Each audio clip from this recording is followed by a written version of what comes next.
The most desirable physique on the planet is most definitely the V-taper. We see movie stars, actors, fitness influencers all have this physique. And in this video, I'm going to show you the 3 steps I took to go from a skinny 16-year-old to in the best shape of my life, having this V-taper physique. And we're going to start with step 1. Here, I want you to think of all the people that have desirable physiques. They all have one thing in common. For a long time, I thought this thing was having abs. I'd see actors, movie stars, they'd all have abs and they'd all be shredded.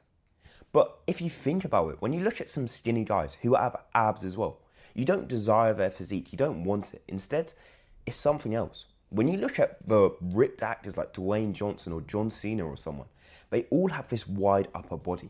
They have this start of a V-taper. As a V-taper physique, you have wide, big shoulders, you're muscular up top, and then you have this narrow waist and narrow hips. And first, having this wide up top, it gives you this like manly, stocky, like strength build. You look strong, you look powerful. And this is the first thing we want to prioritize, having this V-taper physique. As we need to build muscle, to have this wide up top, to look strong, you usually have to actually be quite strong. You have to be bigger than everyone else, have this, like have muscle on you. And to do this, to have this look, you want to target 3 main muscle groups. First is your upper chest.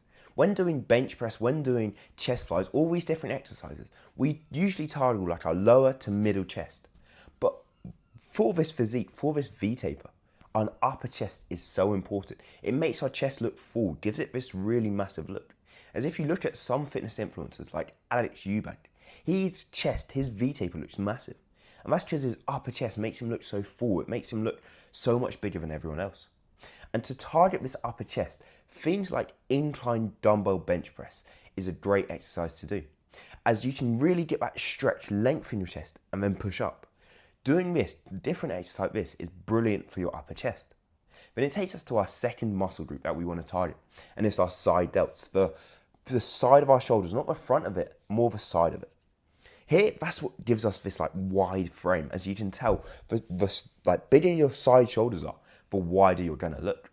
So doing any type of lateral raises, cable, dumbbell, all different types of lateral raises are gonna be brilliant for you. For me, cable lateral raises seem to be the best, as you can get a massive stretch, which is actually beneficial for muscle growth, getting a bigger stretch, as you can stretch all the way down and lift it up. So I'd recommend cable lateral raises, but any lateral raise works.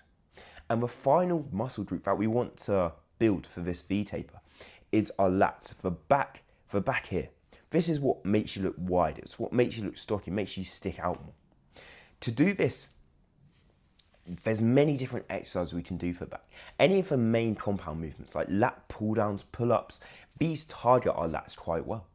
So doing different exercises like that is brilliant, but also isolation exercises where we do like a single arm lat pull down, where we can proper target just our lat muscle. We can try really feel ourselves working it, stretch it as much as we can. Exercises like that as well are brilliant for our lats and to build them and grow bigger and stronger.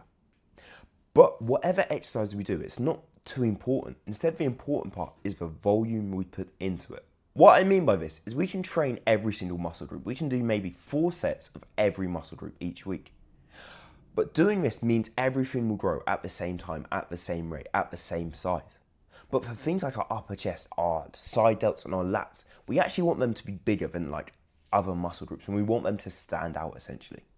So we want to do more sets, more volume, more reps for these muscle groups.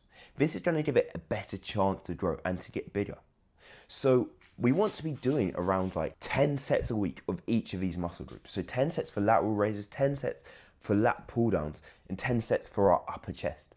This should be down into 2 days of 5 sets. So you do 5 sets of lat raises, 5 sets of pull-ups or something, 5 sets of incline press. But we want to do extra sets. That's the point of this. We want more volume than before. As if we have this extra volume, we're going to be able to build muscle and these areas to stand out for us. And I'm so certain this is a reason why I've been able to build a good physique. Just things like my shoulders stick out. They look better than the rest of my body. They look so much better than my chest and than my like some areas in my back. And that's what gives me the more V-taper, the bigger, the stronger look, is how my shoulders stick out. And that's because I've done more sets. I've trained them more. I've trained them harder. And it's been able to enhance my physique, actually improve the right areas. As it's all good, like training really hard and working out, doing bench press, doing all these heavy sets.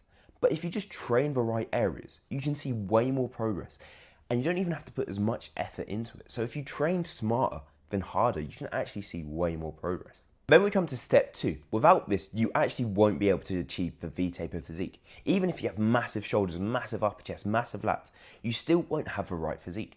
And I want you to think of people like Eddie Hall. He's massive. He's got a massive upper chest, upper shoulders. But I wouldn't really say he has a really good V-taper physique, even though he's got all of that there. And it's all because of the V-taper physique. You start out here, but then you come in. He doesn't have that coming in stage of the narrow hips. That is the second important part of the V-taper physique. Having a narrow hips, a smaller waist. But the thing is, to have narrow hips, to have your hips smaller, it's not actually like physically possible. There's no exercise that can make your hips smaller than to narrow in, and there's no exercise that can shrink your waist. Instead, it's all about like body fat percentages, how lean you are. And this is why people with a V-taper have abs, because they're all lean. That's what gives them this narrow hip thing. I remember when I had a lot of muscle, I was training hard, I was probably about 90 kg. I was bigger than I was now with like wider shoulders, but I didn't have this V-taper look at all. Because I had chubbiness, I had wider hips, more belly fat, more just fat sitting around my belly, around my body, making me look wider at the hips. But the second I actually cut down, I got shredded and I had this narrow hip look, I looked so much better. I had this V-taper look, and I remember the moment when I looked in the mirror and I looked shredded, slim, but also big and muscular, which is the exact look we are going for and what we want to achieve. But now we come to step 3, and that's how do we actually do all of this?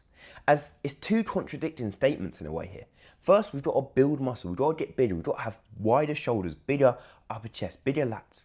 But we've also got to get lean, get shredded, have abs, not look bulky, not look really fat. And it's 2 things that don't really work together unless you do it in this way. As when I first started the gym, when I first started bulking, I was doing dirty bulking. I was eating a lot of calories every single day, and I was getting extremely heavy. I'd get really heavy, and then my plan was to cut down. So when I got really heavy, and I got to 95 kg, like I said earlier, I didn't have a narrow hip, so I didn't really look shredded. I didn't really look that good. And that was a problem, because you want to look good all year round. So you don't want to just have like a period, 6 weeks of looking really good.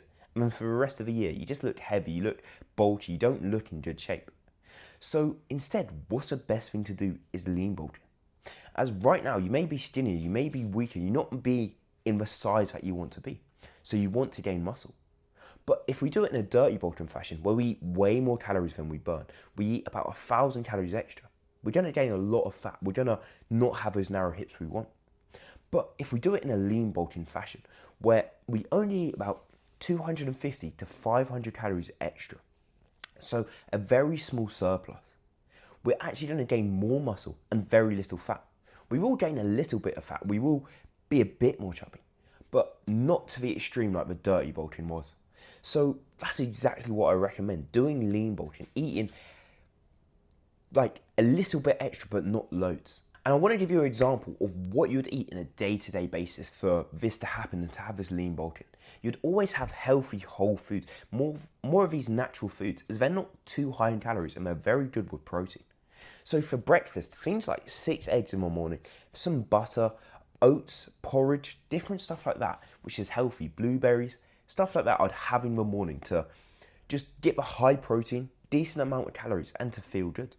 Then for lunch, what I was eating is like chicken breast, like your casual meal prep stuff, chicken breast, rice, have sauce on it, maybe even wraps. Right now I'm having like chicken breast wraps, so I'll cut up chicken breast and put it into a wrap. Different things like that. Again, high protein, going to work really well for us. Help us build muscle, but not have too many calories in it.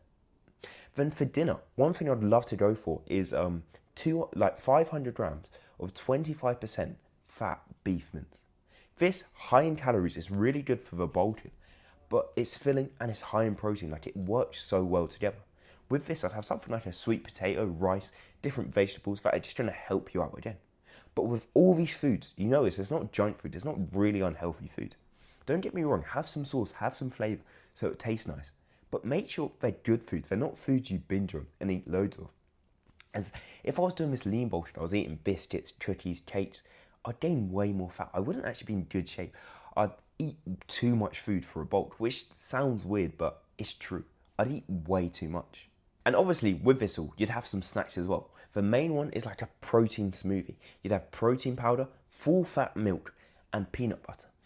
To get some extra calories in during the day, that's another great thing to have. And meals like this help you so much with the lean bulking process. As we said earlier, to get the V-taper physique, we need to build muscle, but also stay lean and have abs, be at a low body fat percentage, around 12%. And to do that, we need to eat this lean bulking diet. It's probably the best way to do it. And if you want to find out more about this lean bulking diet, I've broke down every detail I know about in the link in the description, where I explain everything I can think about of this lean bulking diet. It's in the link in the description and it's completely for free. But apart from that, thank you for watching this video, and I'll see you in the next one.